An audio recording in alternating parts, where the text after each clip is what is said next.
Hi everyone, John here from All Miniatures Great and Small, and today is another episode of What's on the Table Wednesday. So here I have got a couple of projects I'm working on.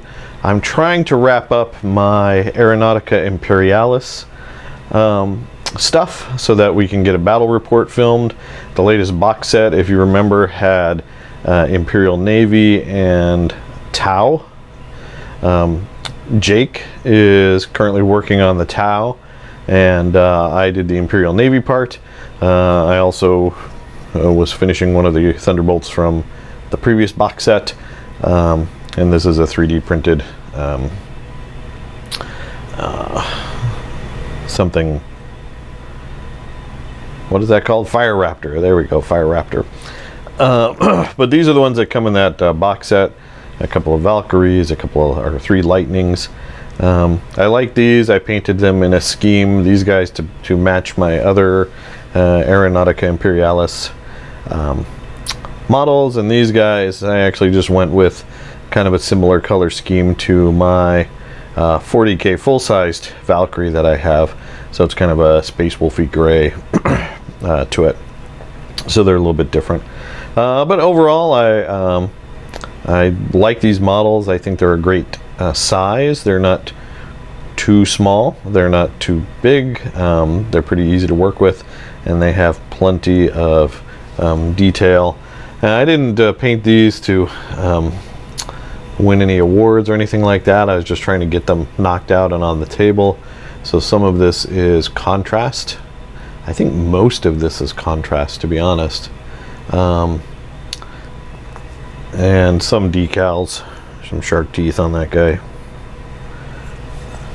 And then same thing here. This was less contrast. I think the yellow was contrast, but that's about it. But I kind of like them. Pretty simple and straightforward. The other project I've been working on is Civil War Ironclads. So let's show you those next. Alright, these are what I've been working on. Last week I did a kind of an unboxing review of these miniatures. These are from Thoroughbred Figures, and these are some of the miniatures I got from them. I'm painting this is the Merrimack and the Monitor, and some other Ironclads. Basically, the painting is it's pretty simple with these guys. There's not a very wide color palette on these guys. They're either some shade of gray or brown or metal. Not much else in there. The flags are just paper flags that came with the kit. I figure someday I'll, if I get too serious, I'll replace them with something that's a little bit better. I probably will touch them up with some paint, but at least you get an idea of what side everybody's on. One thing I will note about these models, kind of as an addendum to my review, one, the detail is really crisp on here, and none of these are completed yet. They still need to be highlighted and touched up, but you can see some of that decking, if we can get it in focus here. And what I tried to do is just weather these up. So even though the armor's pretty much gray, tried to do browns and some oranges. I'll probably do some more. The top is supposed to be wood, as far as I can tell, on something like the Merrimack, but there's no wood texture up there. I'm not that good painting wood texture, so I'm not sure how I'm going to proceed with that.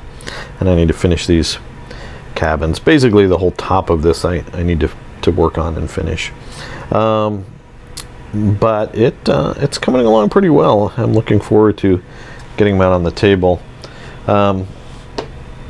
What's even more kind of boring color palette is something like the USS Monitor here, which is basically just, and they painted in black, but it's in the water, it's getting the sun beating on it all day, so I imagine it fades pretty quick. So really this is a darker gray with highlights, Yeah, I went in and tried to get each one of those armor rectangle sections with at least a little bit of highlight. I'm not too careful there, just giving the impression of highlighting. All of the texture was there on the miniature to begin with, so it made it fairly easy to do, just a little tedious, but the result is I think it's nice for, and again, it's a pretty boring ship. It's just a flat piece with the round piece. And then these guys have less progress, but you can kind of see the workflow. I start with the deck. I tried something different on these guys. I went with contrast for the deck, and I painted the grays with traditional paint. But if it has deck texture, I tried using contrast. I think that's the Skeleton Horde or something like that, which does pretty well.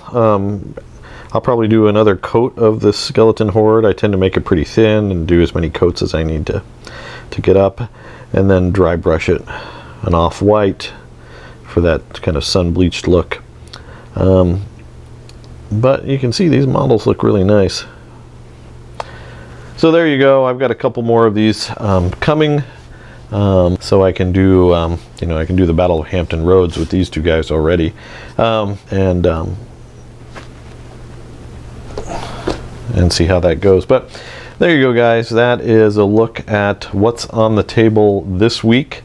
As always, please check us out on Facebook at All Miniatures Great and Small. We'd appreciate it if you followed us there. Here on YouTube, let me know what you think down in the comments below about these projects. Let me know what projects you guys are working on.